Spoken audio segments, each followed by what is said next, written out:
அல்லேலூயா. இந்த நாளிலேயும் இந்த உபவாச கூட்டத்திற்கு வந்திருக்கிறதான உங்கள் ஒவ்வொருவரையும், அது மாத்திரமல்ல வாக்குத்தத்த ஆராதனைக்கு வந்திருக்கிறதான உங்கள் ஒவ்வொருவரையும் நாமத்தினாலே நான் வாழ்த்தி வரவேற்கிறேன். இந்த நாள் தியானத்திற்காக ஒரு வாக்குத்தத்த வசனத்தை நம்ம வாசிக்கலாம். 1 சாமுவேல் 2ஆம் அதிகாரம் 30வது வசனத்தின் பிற்பகுதி. என்னை கனம் பண்ணுகிறவர்களை நான் கனம் பண்ணுவேன், என்னை அசட்டை பண்ணுகிறவர்கள் கனவீனப்படுவார்கள் என்று கர்த்தர் சொல்லுகிறார். என்னை கனம் பண்ணுகிறவர்களை நான் கனம் பண்ணுவேன், என்னை அசட்டை பண்ணுகிறவர்கள் கனவீனப்படுவார்கள் என்று கர்த்தர் சொல்லுகிறார். அல்லேலூயா. இந்த வாக்குத்தத்த வசனத்தோடு கர்த்தர் நம்மோடு கூட பேசும்படியாக நம்ம எல்லாரும் ஒரு நிமிஷம் கண்களை மூடி நம்ம ஜெபிக்கலாமா? சர்வ வல்லமையுள்ள தேவனாகிய கர்த்தாவே, நாங்கள் ஸ்தோத்தரித்து உம்முடைய நாமத்தை உயர்த்துகிறோம். ஆண்டவரே, ஆதி அப்போஸ்தலருடைய உபதேசம் பொழிந்திடத்தக்கதாய் நீர் எங்களை அழைத்திருக்கிற அந்த அழைப்பை உணர்ந்தவர்களாய் இந்த நாளில் எங்களுடைய கரத்தை ஒப்பு கொடுக்கிறோம். ஆண்டவரே, ஆதி அப்போஸ்தல நாட்களின் காலத்தின் உபதேசங்கள் இந்த நாளிலே சபையிலே பொழியப்படுவதாக. ஆண்டவரே, அந்த வசனங்களை கேட்கிற ஜனங்களுக்கு ஆதி விசுவாசம், ஆதி நம்பிக்கை, ஆதி பரிசுத்தம் உண்டாவதாக. ஆண்டவரே, இந்த நாளிலே வசனம் உட்புக கூடாதபடி இருக்கிற எல்லா தடைகளும் இயேசுவின் நாமத்தினாலே தகர்க்கப்படுவதாக. வசனம் வல்லமையோடு வெளிப்படுவதாக. இந்த வாக்குத்தத்த வசனத்தை கேட்கிறவர்களாய் மாத்திரமல்ல, இந்த வாக்குத்தத்த வசனத்திற்கு பாத்திரவான்களாய் நடந்து அப்பா அந்த வாக்குத்தத்தத்தை அப்படியே சுதந்தரித்துக் கொள்ள கர்த்தர் உதவி செய்யும். இயேசுவின் நாமத்தில் பிதாவே. ஹல்லேலூயா, ஹல்லேலூயா. இந்த நாளிலேயும் இந்த நல்ல வாக்குத்தத்த வசனத்தோடு கர்த்தர் நம்மோடு கூட பேசுவாராக. மீண்டுமாய் அந்த வாக்குத்தத்த வசனத்தை வாசிக்கலாம். என்னை கனம் பண்ணுகிறவர்களை நான் கனம் பண்ணுவேன், என்னை அசட்டை பண்ணுகிறவர்கள் கனவீனப்படுவார்கள். ஹல்லேலூயா. என்னை கனம் பண்ணுகிறவர்களை நான் கனம் பண்ணுவேன் அப்படின்னா, இன்னொரு இதுல சொன்ன என்னது? என்னை கனவீனப்படுத்துகிறவர்களை நான் என்ன பண்ணுவேன்? கனவீனப்படுத்துவேன். அல்லேலூயா. இந்த மாதத்திலே கர்த்தர் உங்களை பார்த்து சொல்லுகிறார், நான் உங்களை கனப்படுத்துவேன். அல்லேலூயா. எந்த மனுஷனும் கனப்படுத்துகிறதை காட்டிலும் கர்த்தர் நம்மை கனப்படுத்துகிறானால் கனம் உண்மையாயிருக்கும், அந்த மேன்மையான கனம் இருக்கும். அல்லேலூயா, அல்லேலூயா. நாட்களிலே உலகத்தில் இருக்கிற மனுஷங்களுக்கும் இருக்கிற ஒரு மிகப்பெரிய ஆசை என்ன அப்படின்னு சொல்லி பார்த்தீங்கன்னா, நான் கனப்படுத்தப்பட வேண்டும். அல்லேலூயா. அந்த ஆசை இல்லாதவங்க ரொம்ப சொற்பமான பேர் தான். அந்த ஆசை இல்லைன்னு பெரும்பாலானவர்கள் என்ன முடியாது, சொல்லவே முடியாது. எல்லாருக்கும் நான் என்னை எல்லாரும் என்ன பண்ணணும்? மதிக்கணும். ஆண்டவரால் நான் கனப்படுத்தப்படணும், மனுஷங்க என்னை கனப்படுத்தணும் அப்படின்னு எல்லாரும் என்ன பண்றாங்க? விரும்புகிறதான ஒரு பெரிய விருப்பமான ஆசீர்வாதம் தான் இந்த ஆசீர்வாதம். ஹல்லேலூயா.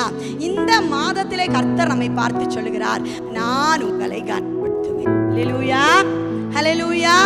நம்மை கனப்படுத்துகிறவர் கர்த்தர். அல்லேலூயா. இன்னைக்கு அநேகர் தங்களை தாங்களே கனப்படுத்திக் கொள்கிறார்கள், அல்லது குறுக்கு வழியிலே கனப்படுத்தப்பட நிறைய உபாய தந்திரங்களை தேடுகிறார்கள். இந்த கனமெல்லாம் ஒரு குறிப்பிட்ட நாட்கள் இருக்குமே தவிர இது ஒரு நிரந்தரமான கனம் அல்ல. அல்லேலூயா. நாம் கர்த்தரால் கனப்படுத்தப்பட வேண்டும். இன்னைக்கு நிறைய பேர் என்ன நினைக்கிறாங்க அப்படின்னு சொன்னா, பணம், காசு, பதவி, இந்த ஜனங்களால வருகிறதான இந்த மதிப்புகள் தான் உண்மையான கனம் என்று நினைக்கிறார்கள். அல்லேலூயா, அல்லேலூயா. ஆனால் கனம் என்றால் ஒரு சரியான அர்த்தம் என்ன அப்படின்னு சொல்லி நம்ம பார்க்கலாம். வாசிங்க எஸ்தரின் புத்தகம் 6ஆம் அதிகாரம் 7, 8, 9 வசனங்களை ஒருத்தர் நிதானமா வாசிங்க. ராஜாவை நோக்கி, ராஜா கனம் பண்ண விரும்புகிற மனுஷனுக்கு செய்ய வேண்டியது என்னவென்றால், ராஜா உடுத்திக் கொள்ளுகிற ராஜவஸ்திரமும் ராஜா ஏறுகிற குதிரையும் அவர் சிரசிலே தரிக்கப்படும் ராஜமுடியும் கொண்டு வரப்பட வேண்டும். அந்த வஸ்திரமும் குதிரையும் ராஜாவுடைய பிரதான பிரபுக்களில் ஒருவனுடைய கையிலே கொடுக்கப்பட வேண்டும். ராஜா கனம் பண்ண விரும்புகிற மனுஷனை அலங்கரித்த பின் அவனை குதிரையின் மேல் ஏற்றி நகர வீதியில் உலாவும்படி செய்து, ராஜா கனம் பண்ண விரும்புகிற மனுஷனுக்கு இப்படியே செய்யப்படும் என்று அவனுக்கு முன்பாக கூறப்பட வேண்டும் என்றான். ஹல்லேலூயா. இங்கே அகாஸ்வேரு ராஜா கனப்படுத்துகிற மனுஷனுக்கு என்ன செய்யப்படும் அப்படின்னு சொல்லி என்ன பண்ணுது? சொல்லப்பட்டிருக்கிறது. மனுஷனுக்கு என்ன செய்யப்படுமா? ராஜாவை போன்றே குதிரை, ராஜாவை போலவே ட்ரெஸ், ராஜாவை போன்ற மதிப்பு, ராஜாவை போன்றதான அந்தஸ்து இதெல்லாம் கொடுக்கப்பட வேண்டும் என்று சொல்லி ஆமான் சொல்லுகிறது அப்படியே அகாஸ்வேரு ராஜா என்ன பண்றாரு? ஏற்றுக்கொள்கிறார். தான் கனம் பண்ண விரும்புகிற மனுஷனுக்கு தன்னை போன்ற ஒரு கனத்தை கொடுப்பதற்கு அந்த ராஜா முன் வருகிறார். அல்லேலூயா. இன்றைக்கு நம்முடைய கர்த்தராகிய இயேசு கிறிஸ்துவும் நம்மை கனப்படுத்த வேண்டும் என்று விரும்புகிறார். அவர் நமக்கு கொடுக்கிற உண்மையான கனம் என்ன தெரியுமா? அவரை போன்ற ஒரு வாழ்க்கை. அல்லேலூயா. அவரை போன்ற ஒரு பேச்சு, அவரை போன்ற கனிகள், அவரை போன்ற வரங்கள், அவரை போல பிதாவின் சித்தத்தை நிறைவேற்றுகிறது. இதெல்லாம் தான் இன்றைக்கு ஒரு உண்மையான கனம். அல்லேலூயா. என்னிடத்தில் பாவம் உண்டு என்று உங்களில் யார் என்னை குற்றப்படுத்த கூடும் என்கிறதான ஒரு பரிசுத்த வாழ்க்கை, இதுதான் நமக்கு உண்மையான கனம். அல்லேலூயா. இப்படிப்பட்ட கனத்தை கர்த்தர் நமக்கு கொடுக்க விரும்புகிறார். அல்லேலூயா.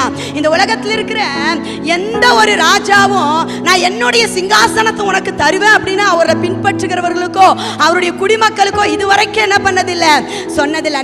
நம்ம ஆராதிக்கிற நம்முடைய கர்த்தராகிய இயேசு கிறிஸ்து சொல்றாரு, நீங்க ஜெயம் கொண்டால் நான் என் பிதாவின் சிங்காசனத்தில் உட்கார்ந்ததை போல நீங்களும் ஜெயம் கொண்டு என்னுடைய சிங்காசனத்தில் என்னோட கூட என்ன பண்ணுவீங்க? உட்கார்வீங்க. இதுதான் கர்த்தர் நமக்கு கொடுக்கிறதான கனம். ஹல்லேலூயா. அது எந்த ஒரு மனுஷனாலும் ஒரு மனிதனாலும் ஒருபோது என்ன பண்ண முடியாது? கொடுக்க முடியாது. நம்ம ராஜாதி ராஜாவாகிய இயேசு கிறிஸ்துவினால் கனப்படுத்தப்பட வேண்டும். அல்லேலூயா. இப்படிப்பட்ட ஒரு வாழ்க்கை நம்ம வாழும் பொழுது, நம்ம கனத்தை இயேசுவை போன்ற ஒரு வாழ்க்கை நம்ம வாழும் பொழுது, இந்த கனம் கர்த்தரால நமக்கு கொடுக்கப்படும் பொழுது நம்ம கனத்தை தேடி ஓடவே வேண்டாம். எல்லா ஜனங்களும் இயேசுவை என்ன பண்ணாங்க? கனம் பண்ணினதை போல குட்டி இயேசுக்களாகி உங்களையும் என்னையும் கட்டாயம் கனம் பண்ணுவதற்கான கிருபையை கர்த்தர் நமக்கு கொடுப்பார். அல்லேலூயா. இப்படிப்பட்ட கனத்தை நம்ம வாஞ்சிக்கிறவர்களாய் காணப்பட வேண்டும். அது மாத்திரமல்ல, ஒரு தேவ பிள்ளை இந்த உலகத்தில் மாத்திரம் கனப்படுத்தப்பட வேண்டும் என்று விரும்பக்கூடாது. நம்முடைய கனம் இந்த உலகத்தோடு போய்விடுமானால் நாம் வாழ்வதில் எந்த பயனும் இல்லை. நாம் இந்த உலகத்திலே மாத்திரம் கனப்படுத்தப்பட்ட ஒரு வாழ்க்கை அல்ல. நம்முடைய குடியிருப்பு பரலோகத்தில் இருக்கிறபடினாலே நாம் பரலோகத்தில் கனப்படுத்தப்படக்கூடிய ஒரு வாழ்க்கை வாழ வேண்டும். அல்லேலூயா. இங்க நமக்கு கனம் உண்டாயிருந்தாலும் சரி, உண்டாயிராவிட்டாலும் சரி, பரலோகத்திலே நமக்கு கனம் உண்டாயிருக்க வேண்டும். பரலோகத்திலே மேம்பட்ட ஒரு இடம் நமக்கு தேவை. 1000 வருட அரசாட்சியிலே நமக்கு கனம் உண்டாயிருக்க வேண்டும். கர்த்தருடைய பிள்ளைகளாகிய நாம் இந்த உலகத்தில மாத்திரம் கனத்தை தேடுகிறவளா இருக்கக்கூடாது. 1000 வருடம் அரசாட்சியில நாம் என்ன பண்ண வேண்டும்? கனப்படுத்தப்பட வேண்டும். பரலோக ராஜ்யத்திலே நாம் கனப்படுத்தப்பட வேண்டும். இந்த உலகத்திலேயும் கனமுள்ள ஒரு வாழ்க்கை நம்ம வாழ வேண்டும். அல்லேலூயா. இப்படிப்பட்ட கனத்தை இந்த மாதத்திலே நம்ம வாஞ்சிக்கிறவர்களாய் நாம் காணப்பட வேண்டும். அல்லேலூயா. ராஜா கனம் பண்ணுகிற விரும்புகிற மனுஷனை ராஜா உன்னதமாய் கனம் பண்ணுவார். அல்லேலூயா. அப்படியானால் இங்க சொல்லப்பட்டிருக்கிறது, ஒரு நிபந்தனை சொல்லப்பட்டிருக்கிறது. நீங்கள் அவரை கனம் பண்ணினால் அவர் உங்களை நான் சொன்னபடி, நம்ம இப்ப கேட்டோம் இல்லையா, அந்தபடி அந்த கர்த்தர் என்ன பண்ணுவாரு? நம்மை கனம் பண்ணுவார். அல்லேலூயா. இன்றைக்கு ஏன் நம்முடைய வாழ்க்கையில ஒரு கனம் இல்லை, கர்த்தரால நம்ம ஏன் கனப்படுத்தப்படுவதில்லை என்று சொன்னால், நாம் அவரை உரியபடி கனப்படுத்துவது இல்லை. அல்லேலூயா. அதனால்தான் நமக்கு எங்க பார்த்தாலும் கனவீனமுள்ள ஒரு வாழ்க்கை, மற்றவர்களால் அசட்டை பண்ணப்படுகிற ஒரு வாழ்க்கை நமக்கு காணப்படுகிறதற்கு முக்கிய காரணம் என்ன? நம்ம ராஜாதி ராஜாவை என்ன பண்றதில்ல? கனம் பண்ணுவதில்லை. ஒரு காரியம் உங்களுக்கு நான் சொல்றேனே, ஒரு ராஜா இருந்தாரா, அந்த ராஜா பார்த்தீங்கன்னா ராஜா உலா வந்தாராம். என்ன பண்ணாரா? மக்களை சந்திக்கிறதாக வருவாங்க இல்லையா ராஜாக்கள், அந்த மாதிரி ராஜா உலா வந்தாராம். அப்படி ராஜா உலா வரும்பொழுதெல்லாம் அவர் யாரை பார்த்தாலும் அவங்களுடைய குறைவுகளை எல்லாம் அவர் என்ன பண்ணுவாராம்? நிவர்த்தி பண்ணுவாராம். அவங்கள ரொம்ப கனப்படுத்துவாராம். அப்போ ஒரு நாள் இந்த ராஜா உலா போயிட்டே இருந்தாராம். அப்படி போயிட்டே இருக்கும்போது அவருடைய ரதத்துக்கு முன்னாடி ஒரு பிச்சைக்காரன் போயிட்டு இருந்தானா. அவனை பார்த்தான்னா, இவன் ராஜா வாழ்க, ராஜா வாழ்க, ராஜா வாழ்கன்னு என்ன பண்ணானா? கத்துனானா. உடனே அந்த பிச்சைக்காரனை பார்த்து ராஜா சொன்னாரா, நீ என்ன பண்ணிட்டு இருக்க அப்படின்னு கேட்டார். நான் பிச்சை எடுத்துட்டு இருக்கிறேன் ராஜா. இதோ நான் பிச்சை எடுத்து இவ்வளோ அரிசி என்ன பண்ணியிருக்கிறேன்? பிச்சை வாங்கியிருக்கேன் அப்படின்னாரா. அவன் தட்டுல இருந்து, சரி நீ பிச்சை எடுத்ததுல எனக்கு கொஞ்சம் கொடு அப்படின்னு ராஜா கேட்டாராம். அப்ப அந்த பிச்சைக்காரன் என்ன பண்ணானா, ஒரே ஒரு அரிசி எடுத்து கொண்டு போய் என்ன பண்ணானா, ராஜா கையில கொடுத்தானா. அவர் இப்படி இப்படி பார்த்துட்டு சரி அப்படின்னு சொல்லிட்டு அவர் என்ன பண்ணிட்டாராம், தன்னுடைய அரண்மனைக்கு போயிட்டாராம். அடுத்த நாள் இந்த ராஜாவோட ஊழியக்காரர் இந்த பிச்சைக்காரனை தேடி வந்தாங்களாம். அப்போ இந்த ராஜா உனக்கு ஒரு மூட்டையை கொடுத்துட்டு வர சொல்லியிருக்கிறாரு அப்படின்னு சொல்லி ஒரு அரிசி மூட்டையை கொடுத்தாங்களாம். அப்போ அந்த மூட்டை ஃபுல்லாக என்ன இருந்துச்சா, அரிசி இருந்துச்சு. அப்போ இந்த பிச்சைக்காரன், ஐயோ நான் நேற்று ராஜாவுக்கு ஒரே ஒரு அரிசி கொடுத்தேன், அவர் என்ன பண்ணியிருக்கிறாரு, இன்னைக்கு எனக்கு ஒரு அரிசி மூட்டையே கொடுத்துருக்கிறாரு அப்படின்னு அந்த மூட்டையை பிரித்து பார்த்தாராம். அந்த மூட்டைக்குள்ள ஏதாவது இருக்குன்னு அதில் பார்த்தா ஒரே ஒரு தங்க காசு இருந்துச்சா. அப்போ இவன் நினைச்சான், ஐயோ நேற்று என் கூட பேசினது யாரு, ஒரு பெரிய ராஜா, ஒரு சக்கரவர்த்தி, ராஜாதி ராஜா. அவர் என் கூட பேசி என்ன கேட்டாரு, அரிசி கேட்டாரு. நான் ஒரு முட்டாள், ஒரு கைப்பிடி அளவுக்கு அரிசி அள்ளி நான் அவர் கையில கொடுத்திருந்தேனா, இன்னைக்கு ஒரு கைப்பிடி அளவுக்கு அவர் என்ன பண்ணிருப்பாரு, தங்க காசு அள்ளி இந்த அரிசி மூட்டையில என்ன பண்ணிருப்பாரு, போட்டிருப்பாரு. அடியில் அப்படி இல்லைனா அவ்வளோ அரிசி இருக்கிற அளவுக்கு அரிசி மூட்டை எனக்கு என்ன பண்ணிருப்பாரு, கொடுத்திருப்பாரு. அவரை மதிக்க எனக்கு தெரியலையே, இப்படி நான் என்ன பண்ணிட்டேன், அவரை கனவீனப்படுத்திட்டேனே, தலையா அடிச்சுட்டானா.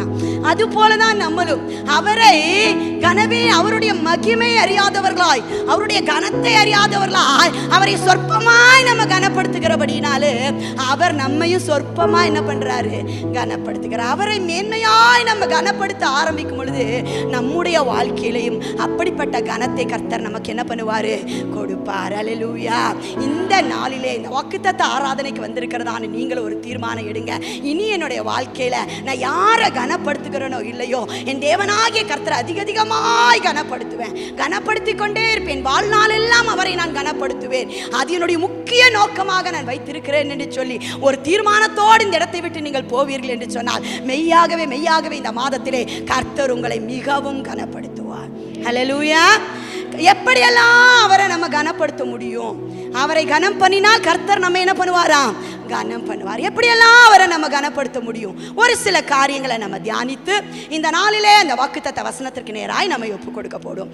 நம்ம ராஜாதி ராஜாவை நம்ம எப்படி கனப்படுத்த முடியும்? வாசியுங்கள் ஏசாயா தீர்க்க தரிசன புத்தகம் 43ஆம் அதிகாரம் 23வது வசனம். ஆடுகளை தகன பலிகளாக நீ எனக்கு செலுத்தவில்லை, உன் பலிகளாலே நீ என்னை கனம் பண்ணவும் இல்லை.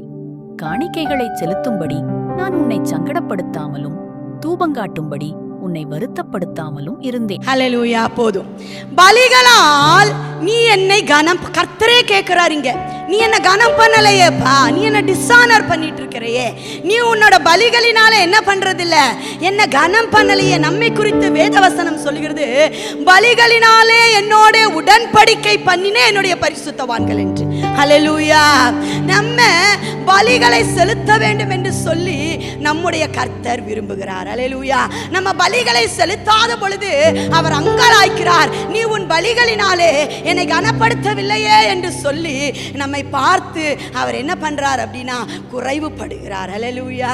இன்னைக்கு அநேகருடைய வாழ்க்கையில பலி செலுத்துகிற அனுபவமே கிடையாது. பழைய ஏற்பாட்டு பரிசுத்தவான்களுடைய வாழ்க்கையில பார்த்தீங்கன்னா அவர்கள் தங்களுடைய ஒவ்வொரு காரியங்களிலும் அல்லது தங்களுடைய ஒவ்வொரு நிகழ்வுகளிலேயும் அநேக பலிகளை செலுத்தினார்கள். சர்வாங்க தகன பலி, ஸ்தோத்திர பலி, போஜன பலி, பாவ நிவாரண பலி, குற்ற நிவாரண பலி, இப்படி பான பலி, இப்படி நிறைய பலிகளை அவர்கள் என்ன பண்ணாங்க, தேவனுக்கு செலுத்தினார்கள். இன்றைக்கு நம்மை பார்த்தும் கர்த்தர் ஒரு சில பலிகளை செலுத்த வேண்டும் என்று விரும்புகிறார். ஆனால் நம்முடைய வாழ்க்கையிலேயோ பலி செலுத்துகிற அனுபவமே இல்லாதபடினாலே இன்றைக்கு நாம் கனவீனப்பட்டு கொண்டிருக்கிறோம். அல்லேலூயா. இன்றைக்கு நாம் கனப்படுத்தப்பட வேண்டுமானால் நாம் அநேக பலிகளை செலுத்துகிறவர்களாய் காணப்பட வேண்டும்.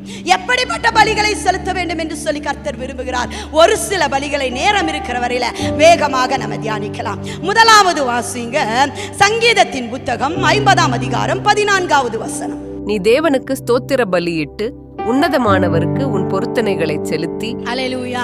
முதலாவதாக நம்ம கர்த்தருக்கு என்ன பலியை செலுத்தணும்னா ஸ்தோத்திர பலிகளை செலுத்தணும். இது ஒரு இடம் ரெண்டு இடம் இல்ல, சங்கீதத்திலே நிறைய இடங்களிலே சொல்லப்பட்டிருக்கிறது.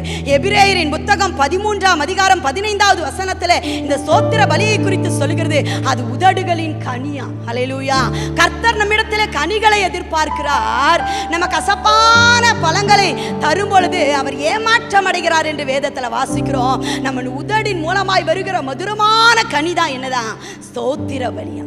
ஹல்லேலூயா. நம்ம உதடுகளின் காலையாகிய ஸ்தோத்திர பலின்னு ஒரு இடத்துல சொல்லப்பட்டிருக்கிறது.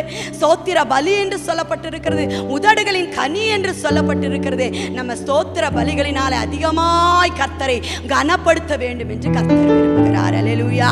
நம்ம எவ்வளவு ஸ்தோத்திரம் சொல்றோம், ஒரு நாள்ல ஒரு ஸ்தோத்திரம் கூட சொல்லாம இருக்கிற விசுவாசிகள் இன்னைக்கு ஏராளமான பேர் இருக்கிறாங்க. ஸ்தோத்திர பலி என்கிறது அவரை நம்மை புகழுகிறதற்கு அடையாளம், அவரை துதிக்கிறது, அவருக்கு நன்றி செலுத்துகிறது. துதி பலிகள், நன்றி பலிகள் இணைந்ததுதான் இந்த ஸ்தோத்திர பலி.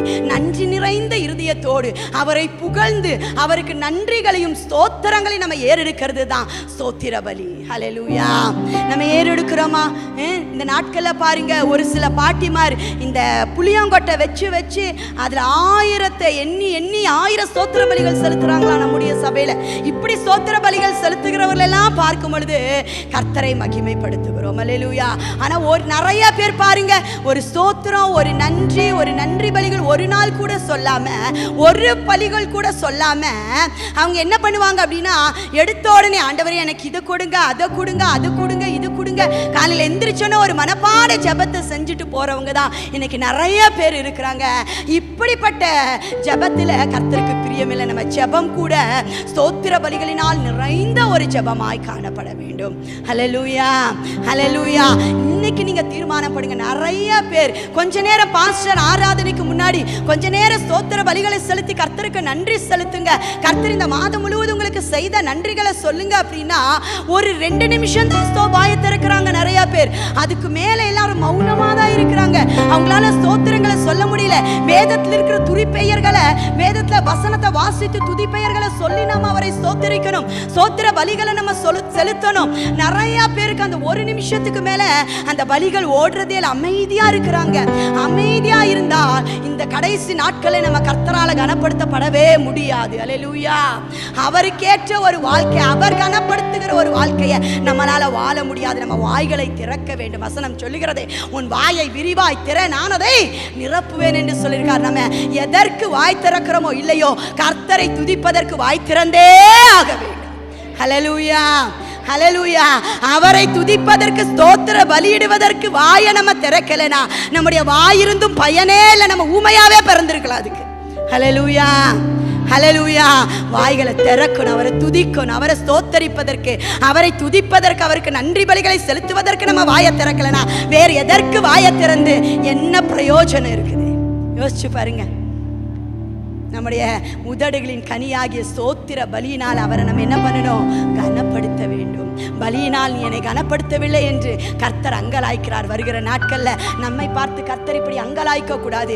பலியினால் நீ என்னை கனப்படுத்தி கொண்டே இருக்கிற எவ்வளவு பலிகள், நம்முடைய பலிகளினால் அவர் என்ன பண்ண வைக்கணும்? இலைப்படைய வைக்கணும். அவர் இலைப்படையாத தேவன், அது வேற விஷயம். நான் இவ்வளோ பலிகளா, இவ்வளோ பலிய மகள் செலுத்துறாளான்னு நம்ம மேல என்ன பண்ணணும்? அவர் மகிழ்ச்சியாகத்தக்கதாக 1000 பலிகளை, லட்சோபலட்ச பலிகளை, கோடி பலிகளை நம்ம அவருக்கு நம்ம வாழ்நாள்ல அட்லீஸ்ட் 1 கோடி ஸ்தோத்திரமாவது நம்ம என்ன பண்ணியிருக்கணும்? அவருக்கு செலுத்தி இருக்கணும். ஹல்லேலூயா. இந்த புதிய மாதத்துல ஒரு தீர்மானம் எடுங்க, அநேக ஸ்தோத்திர பலிகளை செலுத்துவேன் அப்படின்னு சொல்லி, ஒரு நாளைக்கு இத்தனை ஸ்தோத்திரமாவது நான் செலுத்துவேன், இவ்வளோ நன்றி பலிகளை செலுத்துவேன், இவ்வளோ துதி பலிகளை நான் செலுத்துவேன் அப்படின்னு சொல்லி நீங்க இந்த மாதத்துல தீர்மானம் எடுத்தீங்கன்னா நீங்க உண்மையாகவே நீங்க வாட்ச் பண்ணி பாருங்க. கர்த்தரை ஸ்தோத்தரிக்க உங்கள் வாய்களை நீங்கள் திறக்க திறக்க திறக்க திறக்க உங்களுடைய வாழ்க்கை ஆவிக்குரிய ரீதியிலையும் உலக பிரகாரமாகவும் உயர்வதையும் கனப்படுத்தப்படுவதையும் கட்டாய நீங்கள் உங்களுடைய கண்களினால் நீங்கள் பார்ப்பீர்கள். ஹல்லேலூயா. அடுத்தது ஒரு பலி சொல்லப்பட்டிருக்கிறது, வாசிங்க. சங்கீதம் 141:2. என் விண்ணப்பம் உமக்கு முன்பாக தூபமாகவும் என் கையெடுப்பு அந்திப்பலியாகவும் இருக்க கடவுது. ஹல்லேலூயா. அடுத்தது ஒரு பலி. இங்க முதல் பலி என்ன சொன்னோம்? ஸ்தோத்திர பலி. இன்றைக்கு 2வது பலி என்னது? அந்திப்பலி. அந்த அந்திப்பலி எதற்கு சமானமா? கைகளை உயர்த்தி ஜெபிக்கிறதற்கு சமானமா இருக்கிறதா. எப்படியெல்லாம் அவருக்கு பலி செலுத்த முடியும் பாருங்க. நம்ம கைகளை உயர்த்தி ஜெபம் பண்ணா அது எந்த பலிக்கு நிகரானதா? அந்தி பலிக்கு நிகரானதா. இன்றைக்கு நம்ம நிறைய காரியங்கள்ல நான் இதை உணர்ந்து அனுபவித்து சொல்கிறேன். நிறைய தடைப்பட்ட ஆசீர்வாதங்களுக்காக நான் ஜெபிக்கும் பொழுது 2 கைகளையும் வீட்டில் நான் உயர்த்தி, கர்த்தர் நல்லவர், அவரை துதிக்கிறேன், அவர் கிருபை என்றும் உள்ளதுன்னு சொல்லி ஒரு சில ஸ்தோத்திரங்களை சொல்லி சொல்லி 100 100 1000 என்று சொல்லி நான் ஏறெடுக்கும் பொழுதெல்லாம் அந்த தடைகள் என் கண்களுக்கு முன்பாக உடைக்கப்படுகிறதை நான் அனுபவித்து இதை நான் உங்களுக்கு சொல்லுகிறேன். அல்லேலூயா. கைகளை உயர்த்தி அவருக்கு அந்தி பலிகளை செலுத்துங்க. கைகளை உயர்த்தி அவருக்கு ஸ்தோத்திரங்களை நீங்கள் செலுத்துங்க. இப்படி கைகளை உயர்த்தும் பொழுது, நீங்க கைவலிக்க அவருக்கு ஸ்தோத்திரம் செலுத்தும் பொழுது அவருடைய மனம் உங்க மேல குளிராம இருக்குமா? அவருடைய மனம் எப்படி குளிரும்? நம்ம பிள்ளைங்களே நமக்கு ஏதாவது ஒரு நாள் முழுக்க நமக்கு வேலை செஞ்சு கொடுத்தா என்ன சொல்லுவோம்? உடனே நம்ம பிள்ளைய பார்த்து, ஐயோ என் பிள்ளை இன்னைக்கு என்ன பண்ணிருக்கு, நாள் முழுக்க எனக்கு வேலை செஞ்சுட்டு இருக்கு, என் பிள்ளைய எப்படியாவது என் பிள்ளைக்கு ஏதாவது நான் என்ன பண்ணணும், வாங்கி கொடுக்கணும்னு நம்மளே விரும்புறோம் இல்லையா? நீங்க கைகளை உயர்த்தி நீங்க அவரை ஸ்தோத்திரம் பண்ண, கைவலிக்க அவரை ஸ்தோத்திரம் பண்ண இந்த மகளுடைய கையை படைத்ததற்காக நான் சந்தோஷப்படுகிறேன். இவள் தன்னுடைய கைகளினால் என்ன பண்றா, மகிமைப்படுத்துறாளேன்னு அவருடைய மனம் உங்க மேல என்ன ஆகும், குளிரும். உங்களை அவர் கனப்படுத்துவதற்கு ஆரம்பிப்பார். அல்லேலூயா. அந்தி பலி எதற்கு சமானமா இருக்கு? கைகளை உயர்த்தி ஸ்தோத்திரம் பண்ணுவதற்கு சமானமா இருக்கிறது. அடுத்தது ஒரு பலி வாசிங்க. எபிரேயரின் புத்தகம் 13ஆம் அதிகாரம் 16வது வசனம். அன்றியும் நன்மை செய்யவும் தான தர்மம் பண்ணவும் மறவாதிருங்கள். இப்படிப்பட்ட பலிகளின் மேல் தேவன் பிரியமாயிருக்கிறார். ஹல்லேலூயா. அடுத்தது இங்க ஒரு பலி சொல்லப்பட்டிருக்கிறது. நன்மை செய்கிறது ஒரு பலி. தான தர்மம் செய்யறது என்னவா? ஒரு பலி. ஹல்லேலூயா. நீதிமொழிகள் 14:31 வாசிக்கிறோம். தரித்திரருக்கு தயை செய்கிறவன் கர்த்தரால் கனமடைவான் என்று வசனம் சொல்லுகிறது. ஹல்லேலூயா. தரித்திரருக்கு தயை செய்கிறவனை கர்த்தர் என்ன பண்ணுவாரா? கனப்படுத்துவாரா, கனமடைவானா அவன். அப்போ நம்ம பலிகள் என்றா இன்னைக்கு நிறைய என்ன பண்றோம்? காணிக்கை பலி, நான் கர்த்தருக்கு கொடுக்கிறது தான் பலி. இன்றைக்கு நிறைய கிறிஸ்தவர்கள் கர்த்தருக்கு கொடுத்தால் போதும், கர்த்தருடைய ஊழியத்துக்கு செய்தால் போதும் என்று சொல்லி அதோடு திருப்திப்பட்டு நின்று விடுகிறார்கள். அப்படி அல்ல, நம்ம நன்மையாகிய பலிய கர்த்தருக்கு செலுத்தணும். ஹல்லேலூயா. மற்றவர்களுக்கு முடிந்த வரையில விசேஷமாய் விசுவாச குடும்பத்தாருக்கு நம்ம நன்மை செய்ய வேண்டும். ஏழை எளியவர்களுக்கு நன்மை செய்ய வேண்டும். தான தர்மங்கள் செய்ய வேண்டும். இதை செய்கிறவர்கள் தான் பலிகளை செலுத்துகிறவர்கள். இதை செய்யாதவங்களை கர்த்தரால என்ன பண்ண முடியாது? கனப்படுத்தப்பட முடியாது. எனக்கே இங்க இல்ல, நான் இங்க மற்றவங்களுக்கு செய்யறது அப்படின்னா, நமக்கு இருக்கிறதுல பகிர்ந்து மற்றவங்களுக்கு என்ன பண்ணணும்? உதவி செய்ய வேண்டும். தானம் தர்மம் செய்வதை நம்ம மறக்கவே கூடாது. தரித்திரருக்கு நம்ம இறங்க வேண்டும். நமக்கு ஒருவேளை மூணு வேளை சாப்பாடும் நமக்கு பூரணமாய் கிடைத்தால், ஒருவேளை சாப்பாடாவது நம்மளால முடிந்த நேரமாவது ஒருத்தருக்காவது நம்ம என்ன பண்ணணும்? கொடுக்க வேண்டும். நம்மளுடைய விசேஷித்த நாட்களிலே ஏழைகளை நம்ம நினைக்க வேண்டும். நம்மளுடைய நல்ல நாட்கள்ல பார்த்தோம் அப்படின்னா, நமக்கு நிகரானவர்களை, நமக்கு திருப்பியும் கிஃப்ட் கொடுக்கக்கூடியவங்களை நம்ம கூப்பிடுறதுக்கு பதிலா ஏழைகளையும் தரித்திரரையும் நினைத்து அவர்களுக்கு உதவி செய்யும் பொழுது அதை கர்த்தர் நன்மை என்கிற பலியாய் அங்கீகரித்து நம்மை கனப்படுத்த ஆரம்பிப்பார். அல்லேலூயா. இன்றைக்கு நிறைய பேர், முன்னாட்கள்லாம் நம்முடைய சபையில நிறைய பேர் தரித்திரருக்கு உதவி செஞ்சாங்க, தரித்திரருக்கு நிறைய பேர் சாப்பாடெல்லாம் கொடுத்தாங்க, நிறைய காரியங்கள் செஞ்சாங்க. இப்போ அது கொஞ்சம் என்ன ஆயிட்டே இருக்குது? குறைஞ்சிட்டே இருக்கு. அப்படி அல்ல, விசுவாச வீட்டாருக்கும் நம் நன்மை செய்ய வேண்டும். விசுவாச வீட்டாருக்கு நம்ம உதவி செய்ய வேண்டும். ஏழைகளுக்கு நம்ம உதவி செய்ய வேண்டும். தானம் தர்மம் செய்ய நம்ம மறக்க கூடாது. இவைகளெல்லாம் பலியாய் கர்த்தருடைய பாதத்திலே அங்கீகரிக்கப்படுகிறது. அல்லேலூயா. இந்த பலிகள் எல்லாம் நம்ம செய்யறோமா? செலுத்தி இருக்கிறோமா? ஏதோ ஒரு நாளைக்கு அரை மணி நேரம் ஜெபம் பண்றோம், 1 மணி நேரம் ஜெபம் பண்றோம். நம்ம ஜெபத்துல ஸ்தோத்திர பலிகள் இருக்கிறதா? நம்முடைய ஜெபத்தில் இன்னைக்கு நீங்க யோசிச்சு பார்க்கணும். உட்கார்ந்து நம்முடைய ஜெபத்தில் அந்தி பலிகள் இருக்கிறதா? நம்முடைய ஜெபத்தில் நன்மை என்கிற பலிகள், நன்மை செய்கிறோமா? தரித்திரருக்கு இறங்குகிறோமா? தான தர்மம் செய்கிறோமா? இந்த நாளில் நீங்கள் உட்கார்ந்து யோசித்து பாருங்கள். இவைகளெல்லாம் கர்த்தருடைய பாதத்தில் என்னவா? நன்மை என்கிறதான பலிகளாய் அங்கீகரிக்கப்படுமா? தான தர்மம் செய்ய மறவாதிருங்கள் என்று சொல்லி இருக்கிறது. தரித்திரரை நினைத்துக் கொள்ளுங்கள் என்று புதிய ஏற்பாட்டிலும் அநேக இடங்களிலே நமக்கு சொல்லப்பட்டிருக்கிறது. இப்படிப்பட்ட பலிகளை செய்வதற்கு ஒரு நாள் நம்ம தவறக்கூடாது. இப்படிப்பட்ட பலிகளை நம்முடைய வாழ்க்கையில நம்ம தொடர்ந்து செய்து கொண்டே இருக்கும் பொழுது கர்த்தர் நம்மை கனப்படுத்த ஆரம்பிப்பார். ஹல்லேலூயா. அடுத்தது ஒரு வசன வாசிங்க. அடுத்தது ஒரு பலியை நம்ம பார்க்கலாம். ரோமர் 12:1. அப்படி இருக்க சகோதரரே, நீங்கள் உங்கள் சரீரங்களை பரிசுத்தமும் தேவனுக்கு பிரியமுமான ஜீவ பலியாக ஒப்புக் கொடுக்க வேண்டும் என்று தேவனுடைய இரக்கங்களை முன்னிட்டு உங்களை வேண்டிக் கொள்ளுகிறேன். இதுவே நீங்கள் செய்யத்தக்க புத்தியுள்ள ஆராதனை. ஆமென். ஹல்லேலூயா. இங்க பார்க்கிறோம், ஜீவ பலியா சரீரத்தை ஒப்பு கொடுக்கிறது ஒரு பலியா, ஜீவ பலியா. ஹல்லேலூயா. ஜீவ பலியா சரீரத்தை ஒப்பு கொடுக்கிறது என்னதான்? பரிசுத்தமான ஜீவ பலியா நம்ம சரீரத்தை ஒப்பு கொடுக்கணுமா. ஆனா நம்ம இப்ப என்ன பண்றோம் தெரியுமா? ஒவ்வொரு ஆராதனையில வந்து, ஆண்டவரே இந்த வாரம் முழுவதும் என் கண்ணு உமக்கு பிரியமில்லாததை எல்லாம் என்ன பண்ணிருச்சு, பார்த்துருச்சு. ஆண்டவரே என்னை மன்னிங்க ஆண்டவரே. என் கை இந்த வாரம் எல்லாம் உமக்கு பிரியமில்லாத காரியத்தெல்லாம் செஞ்சிருச்சு ஆண்டவரே. என் கையை பரிசுத்தப்படுத்துங்க ஆண்டவரே. இந்த வாரம் என் காலு தேவையில்லாத இடத்துக்கெல்லாம் போயிருச்சு ஆண்டவரே. என் காலை பரிசுத்தப்படுத்துங்க ஆண்டவரே. இந்த வாரம் தேவையில்லாத வார்த்தையெல்லாம் இந்த வாய் என்ன பண்ணிருச்சு, பேசிருச்சு ஆண்டவரே. என்னுடைய வாயை என்ன பண்ணுங்க, பரிசுத்தப்படுத்துங்க. இப்படி வாரம் சொல்லிட்டு, ஒரு வாரம் சொல்லிட்டு அடுத்த வாரம் என்ன பண்ணிடணும், சரியாயிரும்.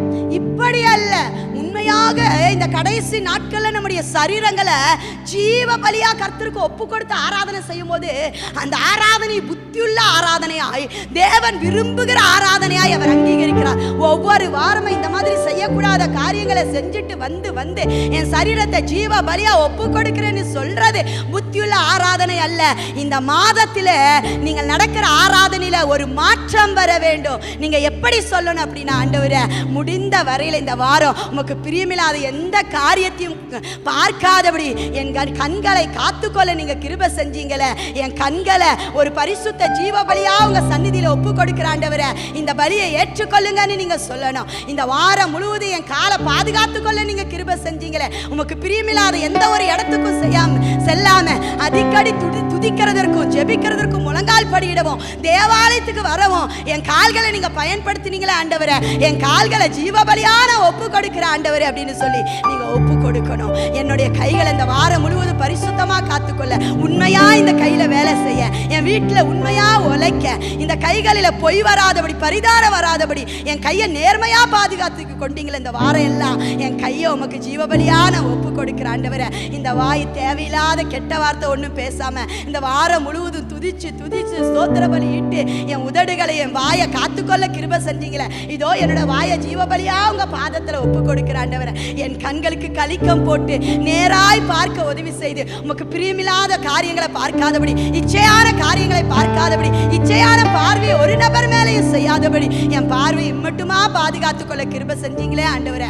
என் கண்களை பரிசுத்தமான ஜீவபலியாக உங்க பாதத்துல ஒப்பு கொடுக்கிறேன்னு சொல்லி நீங்க உங்கள் சரீரங்களை ஜீவபலியாய் ஒப்பு கொடுத்து ஒவ்வொரு வாரமும் ஒவ்வொரு நாளும் நீங்கள் ஆராதனை செய்வீர்களானால் உங்களை எப்படி கர்த்தர் கனப்படுத்தாம இருப்பாரு?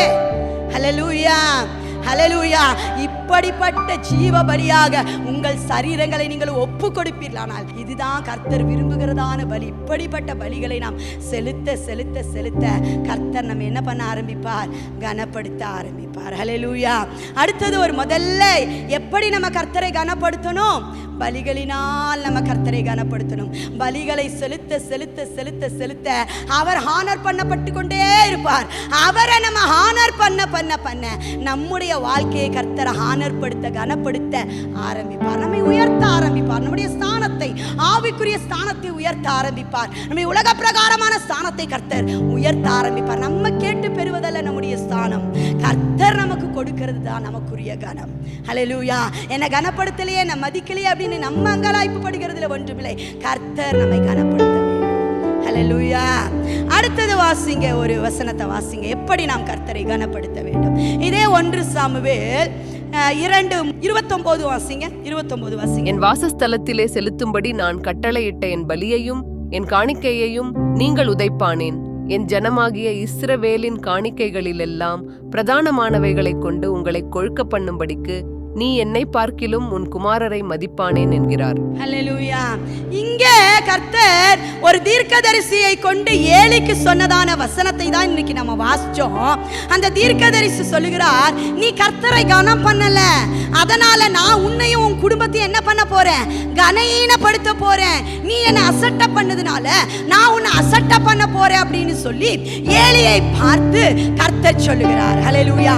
இங்கே ஏலியை பார்த்தோம் அப்படின்னா அவர் ஏதாவது பெரிய பாவம் பண்ணாரா, ஆண்டவருக்கு சரியான பலிகளை செலுத்தலையா அப்படின்னு சொல்லி நம்ம வேதத்தை அப்படியே கருத்தா நம்ம வாசித்து பார்த்தோம்னா அவர் கர்த்தரை கனவீனப்படுத்தினதா சொல்லப்படுற ஒரு முக்கிய விஷயம் என்னன்னா, அவங்க பிள்ளைகள் துன்மார்க்கமா நடத்தப்படுறாங்க செய்றாங்க, அந்த நடக்கிறாங்க. அந்த பிள்ளைகள் பார்த்தீங்கன்னா கர்த்தருக்கு பலி செலுத்த வேண்டிய பிரகாரமா செலுத்தல. ஓப்பனியும் பினகாசும் மிஞ்சி மிஞ்சி போகிறார்கள். கர்த்தருடைய காணிக்கையை அவங்க என்ன பண்றாங்களாம்? உதைக்கிறார்களாம். பரிசுத்த ஸ்தலத்திலே மகா அருவருப்பாய் நடந்து கொள்கிறார்கள். இதையெல்லாம் பார்த்த ஏலி என்ன பண்ணிருக்கணும்னா கொந்தளித்து பொங்கி இருக்கணும். அந்த பிள்ளைகளை உறுதியாய் கண்டித்திருக்கணும். இவர் ஒரு முறை 2 முறை சொல்லி பார்த்துட்டு அமைதியா இருந்துட்டாரு. அவர் உறுதியாய் அவர்கள் என்ன பண்ணிருக்கணும்? கண்டித்திருக்கணும். இந்த மாதிரி நீங்க செஞ்சீங்கன்னா உங்க ஆசாரியர் பட்டத்திலிருந்து நான் எடுத்து வேறவர்களை என்ன பண்ணுவேன்? கர்த்தருக்கு பிரியமானவங்களை நியமிப்பேன். பயமுறுத்தி இருக்கணும். தன்னால முடிந்த வரையில அவர்களை கண்டித்திருக்கணும். இங்க வசனம் சொல்லுது, கர்த்தரை காட்டிலும் ஏலி அவருடைய பிள்ளைங்களை என்ன பண்ணாரா? மதிச்சார். அல்லேலூயா. இன்னைக்கு நம்மளும் அப்படிதான் பிள்ளைகளுக்கு சொல்லிக் கொடுக்க வேண்டிய நல்ல படிப்பினைகளை சொல்லிக் கொடுக்காம, ஐயோ என் பிள்ளை பாவம், அது ஞாயிற்றுக்கிழமை ஆராதனைக்கு வராட்டி கூட பரவாயில்ல, உனக்கு நான் சமைச்சு வச்சுட்டு போறேன், நீ வீட்டில் உட்கார்ந்து நல்லா படுத்து தூங்கு, நான் சர்ச்சுக்கு போறேன் அப்படின்னு சொல்லி வருகிற பெற்றோர்கள் கூட இந்த நாட்களிலே காணப்படுகிறார்கள். நம்முடைய பிள்ளைகளை நம்ம கர்த்தருக்கு அடுத்த சிச்சையிலே நம்ம வளர்க்க வேண்டும். கர்த்தருக்கு முதலிடமும் நம்முடைய பிள்ளைகளுக்கு 2ஆம் இடமும் நம்ம கொடுத்து பழக வேண்டும். அல்லேலூயா. தேவ ஆலயத்தில் எப்படி அந்த பிள்ளைகள் உட்கார வேண்டும், தேவாலயத்தில் எப்படி அந்த பிள்ளைகள் வசனத்தை கேட்க வேண்டும், தேவாலயத்தில் அட்லீஸ்ட் வசனத்தை கேட்கிறதற்கு இந்த சின்ன வயசா இருந்தா கூட ஒழுங்கா ஒரு ஸ்கூல்ல போனா படுத்துட்டு அப்படியே விளையாடிட்டு இருந்தா அந்த டீச்சர் அந்த ஸ்கூல்ல வச்சுப்பாங்களா? அடுத்த நாள் நீங்க போனீங்கன்னா என்ன சொல்லுவாங்க? உங்க பிள்ளைகளை, மிக சிறிய குழந்தைகளை நான் சொல்லலை, ஸ்கூலுக்கு போகிற பிள்ளைங்களை எல்லாம் என்ன சொல்லுவாங்க அவங்க டீச்சரு? இந்த மாதிரி எப்போ பார்த்தாலும் கிளாஸில் என்ன பண்ணிகிட்டே இருக்காங்க? படுத்துட்டே இருக்கிறாங்க. அந்த பிள்ளைக்கு நல்ல புத்தி சொல்லுங்க, கிளாஸில் உட்காந்து கவனிக்க சொல்லிக் கொடுங்கன்னு டீச்சர் சொல்லிக் கொடுப்பாங்களா இல்லையா? உங்கள் பிள்ளைகளை ஸ்கூலுக்கு போகும்போது அந்த பிள்ளைகள் ஸ்கூலில் அழகாக உட்காந்து பாடங்கள் எல்லாம் படிக்குது. ஆனால் ஆலயத்திற்கு வரும்பொழுது கர்த்தரை கனப்படுத்துகிற மாதிரி காலை உயர்த்துறது, மற்றவங்களை உதைக்கிறது, அதெல்லாம் பார்த்துட்டே தான் இருக்கிறோமே தவிர அந்த பிள்ளைகளை சரிப்படுத்தி ஆலயத்தில் இப்படி உட்காருங்கன்னு என்ன பண்ணுறது இல்லை, சொல்லிக் கொடுக்கறது. அல்லது வீட்டுக்கு போய் ஒரு இடத்துல உட்கார வைத்து ஜெபித்து ஜெபத்தோடு கைகளை அந்த பிள்ளைகள் மேலே வச்சு, ஆண்டவரே என் பிள்ளை தேவனுடைய ஆலயத்தில் பயபக்தியாய் நடந்து கொள்ளக்கூடிய கிருபையை கொடுங்க ஆண்டவரே, அவரை எப்படியெல்லாம் கனஈனப்படுத்த முடியுமோ அப்படியெல்லாம் நம்ம கனஈனப்படுத்தி கொண்டிருக்கிறபடினாலே நம்முடைய வாழ்க்கையில எந்த மாற்றமும் முன்னேற்றமும் இல்லாதபடிக்கு நம்ம ஒரே இடத்துல உட்கார்ந்து கொண்டிருக்கிறோம். இன்றைக்கு கர்த்தரை உண்மையாய் தேடுகிற எத்தனையோ பேர் ரட்சிக்கப்பட்டு ஒரு சில குறுகிய ஆண்டுகளுக்குள்ளாகவே கர்த்தரால் மேன்மையாய் பயன்படுத்தப்படுகிறதே, அவருடைய குணங்கள் மாறுவதே, இயேசுவை போன்ற வாழ்க்கை வாழ்கிறதே, நம்மளால பல மாற்றங்களை நிறைய பேரோட வாழ்க்கையில பார்க்க முடிகிறது. ஆனால் நம்முடைய வாழ்க்கையில் அந்த மாற்றங்கள் வராததற்கு காரணம் என்ன? இன்னும் அவரை பல விதங்களில் நம்ம கனஈனப்படுத்தி கொண்டிருக்கிறபடியினாலே. ஹல்லேலூயா. நம்ம அவரை கனப்படுத்துவதற்கு முழு முயற்சி செய்ய வேண்டும். முழுமையாக நம்ம பாடுபட்டு கர்த்தரை கனப்படுத்தணும். நம்ம பிரயாசப்பட்டு, பாடுபட்டுன்னு சொல்றதை விட பிரயாசப்பட்டு நம்ம கர்த்தரை என்ன பண்ணணும்? கனப்படுத்த வேண்டும். ஹல்லேலூயா. கர்த்தரை எப்படியெல்லாம் கனப்படுத்த முடியும்னு பாருங்க. பிள்ளைங்களுக்கு முதலிடம் கொடுக்காதுங்க. கர்த்தரை விட அவங்களை கனம் பண்ணாதீங்க. கர்த்தருக்கு முதலிடம் கொடுங்க. பிள்ளைகளை பிடித்து இழுத்து கொண்டு வந்து ஆலயத்தில் உட்கார வைங்க. அவர்கள் தவறு செய்யும் பொழுது இது தவறுன்னு சொல்லுங்க, இப்படி இருக்கக்கூடாதுன்னு சொல்லுங்க, இப்படித்தான் இருக்கணும்னு சொல்லுங்க. நீ ஆண்டவருக்கு பிரியமில்லாம நடந்தேனா நான் உனக்கு ஒரு பொருள் கூட வாங்கி கொடுக்க மாட்டேன், நீ முதலிடம் கர்த்தருக்கு கொடுக்கணும்னு சொல்லுங்க.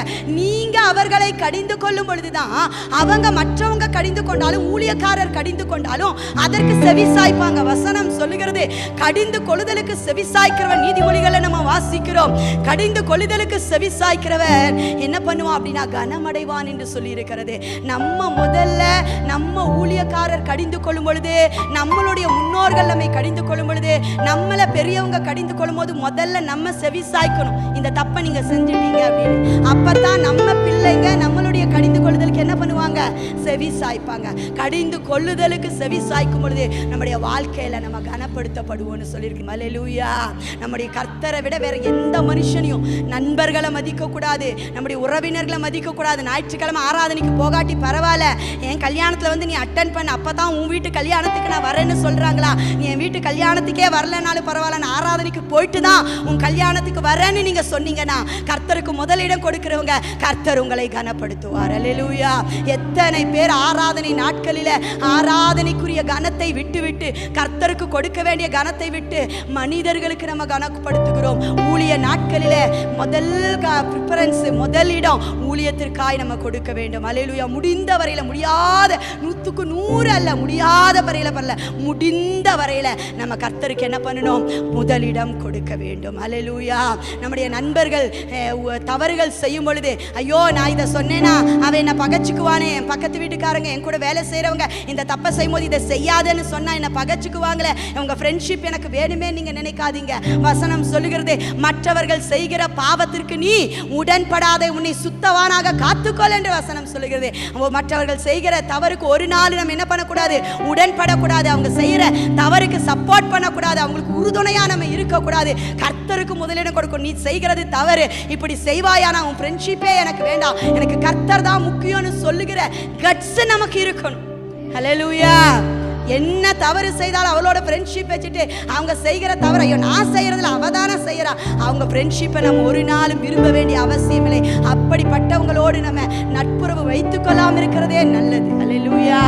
யார் என்ன தவறு செய்தாலும் கர்த்தரின்படி, கர்த்தர் சொல்லுகிறபடி இது தவறு, இந்த மாதிரி காரியம் செய்யாதீங்க அப்படின்னா அவங்க கூட நான் ஃப்ரெண்ட்ஷிப்பே வைக்க மாட்டேன்னு சொல்லுவதற்கு ஒரு தைரியம் நமக்கு இருக்கணும். இப்படியெல்லாம் நம்ம கர்த்தருக்கு முதலிடம் கொடுத்து மனிதர்களை காட்டிலும் கர்த்தரை முன்னிலைப்படுத்தி ஜீவிக்க ஜீவிக்க ஜீவிக்க ஜீவிக்க எந்த மனுஷனை பிரியப்படுத்தி கர்த்தரை பின்னுக்கு தள்ளுகிறீர்களோ கர்த்தர் உங்களை பின்னுக்கு தள்ளுவார். எந்த மனுஷனோட பிரியமே எனக்கு தேவையில்லை, கர்த்தரை நான் பிரியப்படுத்த வேண்டும் என்று சொல்லி கர்த்தருக்கு முன்னிலை கொடுக்க கொடுக்க கொடுக்க, அதுக்காக மனுஷங்களை மதிக்காம இருக்கக்கூடாது.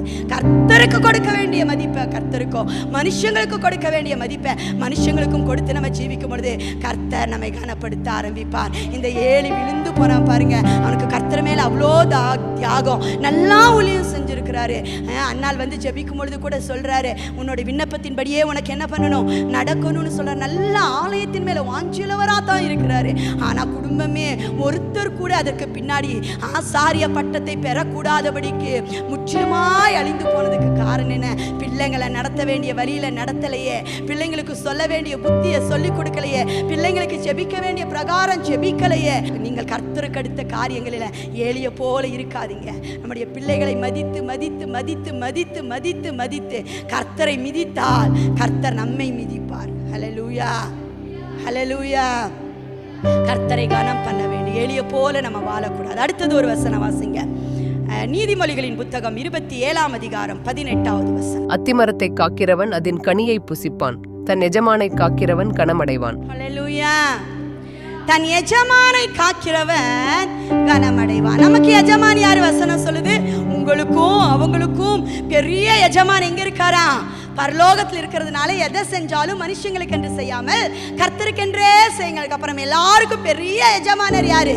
கர்த்தராகிய இயேசு கிறிஸ்து. அவரை காக்கிறவன் அவரை எப்படி நான் காப்பாற்ற முடியும்? அவர்தான் பாதுகாப்பின் பிறப்பிடமே, பாதுகாப்பின் ஊற்றே யார்தான்? அவர்தான். சகல தூதர்கள், காவல் பட்டயமுள்ள தூதர்கள் எல்லாம் அவர்கிட்ட தானே இருக்கிறேன். மண்ணான மனுஷன் நான் அவரை காக்க முடியுமா? நான் அவரை காப்பாற்ற முடியுமா? நீங்க யோசிக்கிறீங்களா?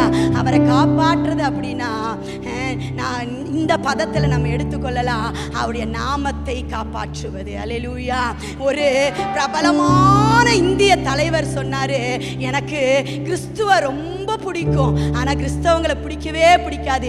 ஏன் அப்படின்னா அவங்க கொஞ்சம் கூட கிறிஸ்துவ என்ன பண்ணவே மாட்டாங்க, பிரதிபலிக்கவே மாட்டாங்க. இப்படியெல்லாம் அவருடைய நாமத்திற்கு பங்கம் வரவழைத்து கொண்டிருக்கிறோம். அவருடைய நாமம் நஷ்டப்படுவதற்கு, அவருடைய நாம கரைப்படுவதற்கு நம்மளே ஊன்றுகோலா இந்த நாட்கள்ல காணப்படுகிறோம். நம்ம அவருடைய நாமம் கலங்கப்படாதபடி, அவருடைய நாமம் தூஷிக்கப்படாதபடிக்கு இந்த நாட்கள்ல வாழ்வோமானால் அதுதான் அவரை கனப்படுத்துறது. அவர் நம்மை கனப்படுத்துவார். அல்லேலூயா. எஜமானை காக்க வேண்டும், அவருடைய நாமத்தை காக்க வேண்டும். என்னால ஏசப்பாவுடைய நாமத்திற்கு ஒரு சின்ன கெட்ட பேர் கூட வரக்கூடாது. இன்னைக்கு நிறைய பேர் அப்படி நினைக்கிறாங்க. ஒரு இடத்துல ஒரு தம்பி சொல்றான், அவன் போயிட்டு இருந்தானா, அப்ப லைசன்ஸ் எடுத்துட்டு போலையாம். முன்ன ஒரு தம்பி என்கிட்ட வந்து சொன்னான். அப்ப அந்த டிராபிக் போலீஸ் கேட்கிறாராம், எங்க தம்பி போற அப்படின்னு. சர்ச்சுக்கு போறேன்னா அப்படின்னும் போது, லைசன்ஸ் எங்க தம்பி அப்படின்னா, வீட்டுல வச்சு. என்னப்பா சர்ச்சுக்கு போறேன்னு சொல்றேன், லைசன்ஸ் இல்லாம வந்திருக்கிறையே அப்படின்னு சொல்றாங்க. அப்ப சர்ச்சுக்கு போறவங்க உண்மையுள்ளவங்களா இருக்கணும், கிறிஸ்தவங்க உண்மையுள்ளவங்களா இருக்கணும்னு மத்தவங்க எதிர்பார்க்கறாங்க.